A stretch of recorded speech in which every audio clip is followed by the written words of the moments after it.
ഭാരതത്തിൽ സമ്പൂർണ്ണ ഗോവധ നിരോധനം നടപ്പാക്കണമെന്നും പശുവിനെ രാഷ്ട്രമാതാവായി പ്രഖ്യാപിക്കണമെന്നും ആവശ്യപ്പെട്ട് രാജ്യവ്യാപകമായി നടക്കുന്ന ഗൗ സമാൻ ആഹ്വാൻ ക്യാമ്പയിൻ കേരളത്തിൽ തുടരുന്നു.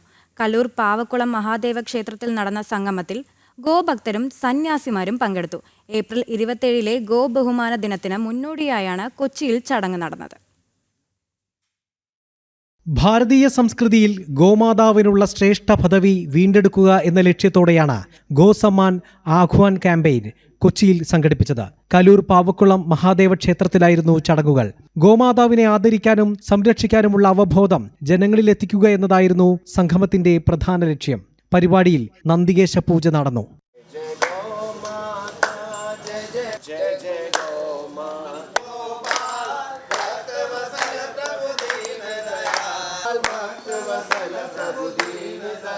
बोलो जगत जननी गौ माता की नंदी बाबा की. How many of you wants to end up slaughters of our mother cow? I'm sure 99.9% will say that yes, we want to end up, because our mother cow has given each and everything to this entire universe. She has given love, she has given empathy, she has blessed us, but in return she's getting killed, that too brutally. That's not our India.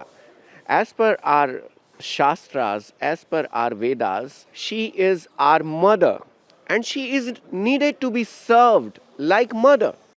ഭാരതത്തിൽ സമ്പൂർണ്ണ ഗോവധ നിരോധനം ഏർപ്പെടുത്തുന്നതിനായി ശക്തമായ കേന്ദ്ര നിയമം കൊണ്ടുവരിക, പശുക്കൾക്ക് രാഷ്ട്രമാതാവ്, ദേശീയ ദേവത തുടങ്ങിയ ശ്രേഷ്ഠ പദവികൾ നൽകി ആദരിക്കുക, ഗോ സംരക്ഷണത്തിനായി ഗ്രാന്റുകളും ഗവേഷണ സൗകര്യങ്ങളും ലഭ്യമാക്കുക തുടങ്ങിയ ആവശ്യങ്ങളാണ് ക്യാമ്പയിൻ മുന്നോട്ട് വയ്ക്കുന്നത്.